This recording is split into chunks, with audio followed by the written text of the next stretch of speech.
The ring's buried in the garden with the dogs. Still there?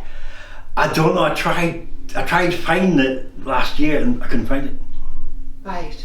Couldn't find it. Where you buried? Where exactly where I buried it, because I buried it. It's on a little plot about the size of that chair, and I knew exactly where I put it because I wanted to remember what it was. It was wrapped. It was in a plastic bag and put in about 3 inches down. Wasn't there. Do you believe in the paranormal? Or do you want to believe? Join us on our adventures as we uncover evidence of the paranormal.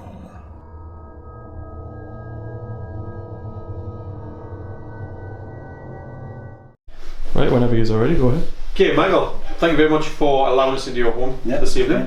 If you just want to ask you a few quick questions before we kind of get started and hopefully give you some validation. Can you just kind of tell us, when did this all first start? Well, it started in 2014. My wife passed away on the 13th of December 2014, but she wasn't here. She'd been the last year of her life she'd spent in a specialised home because she had MS. She passed away there.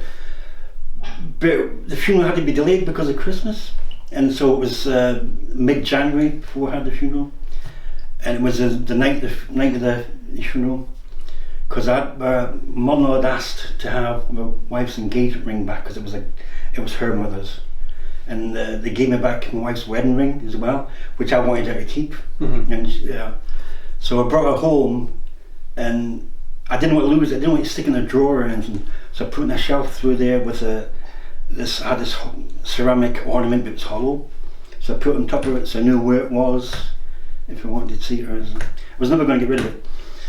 But I slept through it because my wife was bedridden and she had a special bed upstairs, so I've slept in a chair through there for 5 years. Right. And it's getting so I cannot lie flat anymore because it's curved my spine.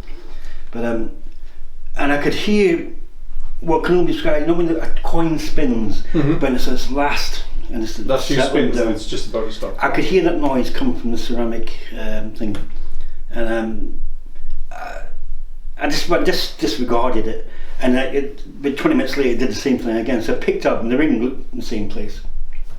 So and this repeated for 3 or 4 times over the next half hour. So I got a piece of paper and I put the ring down and I drew a line around it, put the ceramic thing back on again to see if it is physically moving or it's my imagination. Yeah. And it did it again, and I lifted up and the ring had shifted. Not much, but it shifted. Yeah. And so after that first night, it wasn't the night after, the night after that, it was like loud bangs upstairs, meaning really loud bangs, like something heavy had been dropped on the floor. Yeah.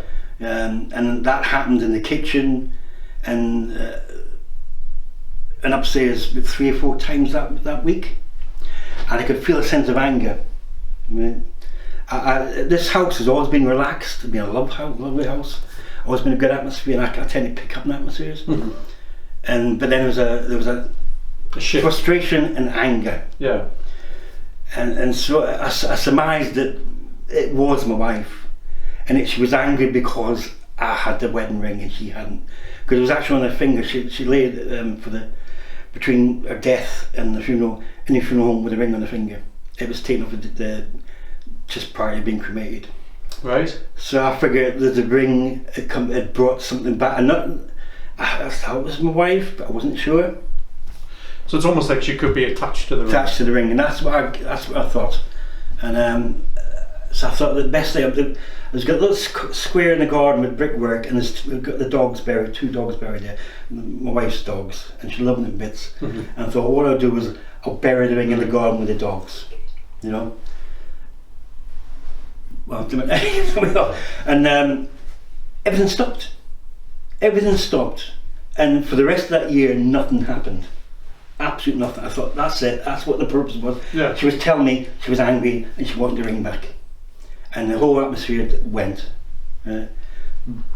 But following year, later part of the year, the banging came back, and then I would hear footsteps and things like that. I think my wife was a bipolar and a manic depressive, and she hated Christmas time, absolutely loathed Christmas time. And did this start again round about the And Christmas time? and she died in Christmas, kind of 13th of December. Yeah. So since then, every year from about the end of this month to January, this thing started to happen. Although it's not as active as it once was. Yeah. Because there was, before I said there was things being moved around and I was being touched and stuff like that. I could hear whispers, but I couldn't make out what they were saying.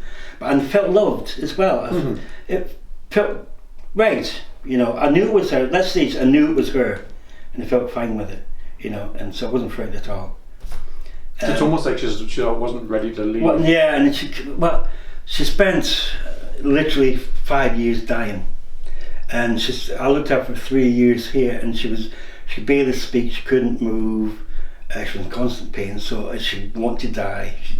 When she could speak, I want to die, let me die, let me die. And so she was being literally tortured by this MS. Yeah.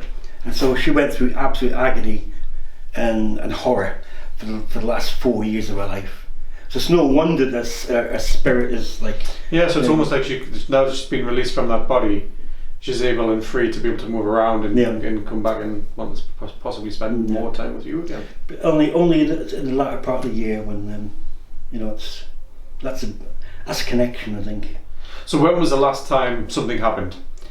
The last thing was lift, and that was mid-July this year. Mid-July. And you're expecting things to start running Start the end of this month, whatever. They might start early, might trigger things. But yes, I'm expecting footsteps across the room. The thing is, when I'm next in here, when my daughter heard clearly footsteps going across, but the bed's there. Nobody can physically walk across, but you hear the footsteps going across. So do you get any kind of warning signs before it all happens, or does it just kind of just happens? Just starts. Just happens, and I slept in this chair through it, and it's a recliner. But it used to be the case it spin round when I was in it. It's slowly go around and get faster and faster. And so this kind of playful aspect of it. And I could feel not like the head being pushed. But it wasn't unpleasant, you know. Yeah. But that's Jane. But Michelle, my daughter who lives here, her mother there, Teresa, died last year from cancer, and she was only in her early 50s. Right. Yeah. And Michelle was going through a bad time because of it, and then things started happening in the house that wasn't Jane. It was because it was her mother's picture would move, and my granddaughter saw her granny in the cupboard this dark-haired, pale-faced woman, and there's been a lot of incidents with her. And my daughter had a friend who was a clairvoyant, and he came out and they went around the house, and it said it was a mum, and she was just she was visiting because she was worried about the state of Michelle, and also she wanted to scare me, which I thought was funny, right? You know. And there was a time I went up there. I was in here with my granddaughter, and there was knocking on the door there, and I went out because only two in the house, and because I was satisfied that being was friend, and I said, "Look, there's no one there," and a voice beside said, "There is," and then there was laughter. Right. Obviously, and it frightened me. Yeah. And these things, even though it was. There's clearly no harm intended. No harm, but it's still frightening. It frightened me. Playful, isn't it? Yeah. Well, I didn't think it was playful. Yeah, obviously. I get that. So that's happened a few times, and indeed it was. When that film you watched with the lift, when I asked if it was Teresa, it immediately opened. Mm-hmm. You know, but nothing's happened since I said you're frightening, and it's her grandchild. Yeah. So she's taken note of that. She's never done it again. Never done it again. But it was clearly her, and the camera was quite adamant it was her. And there's lots of other things that happened over the years, but definitely two spirits, late wife, ex-partner. So right. I don't want anything else going on. Absolutely not. I've been lucky, you know. I've been lucky. So, would you be happy if we kind of be able to give you some validation in terms of being able to hopefully capture some things? Oh yeah. See what it is. And well, the fact that my wife's voice, clearly her voice, comes through on the phone 2 years after her death. I mean, that's enough. That's more than enough validation for me. No one can explain how my wife's voice on that phone. It didn't exist. you know. So how do you think we could almost trigger your partner and the other spirit to come through? I don't know. Let's say if you're having a seance or whatever. Since Jane, for one of the word, tends to hang around this time of year anyway, she might rarely come. Yeah. You know, and if Teresa knows, she'll be aware that Lily's not here, and she might be up for a bit of fun. You know. Okay, well let's see if we can have some fun then. The ring's buried in the garden with the dogs. Still there. I don't know. I tried finding it last year and I couldn't find it. Right. Couldn't find it. Where you buried? Where Exactly you where I buried it, because I buried it. It's on a little plot about the size of that chair, and I knew exactly where I put it because I wanted to remember what it was. It was wrapped. It was in a plastic bag and put in about 3 inches down. Wasn't there. Wasn't there? Wasn't there. Right. So that could be, you know, a trigger as well. If we bring that up, ask her if she's, you know, She's got the ring. if she's got the ring. If she knows the ring's safe. Mm-hmm. Yeah, we could try that and see if that would bring her forward. Yeah. Yeah, that would be a good thing. Bear in mind, if there isn't, I will get emotional about it because I'm still, I'm still grieving for my wife. Yes. You know, I haven't really faced it properly. We will be extremely respectful. No. Yeah. Thank you very much, Michael. No, It's been enlightening. very welcome.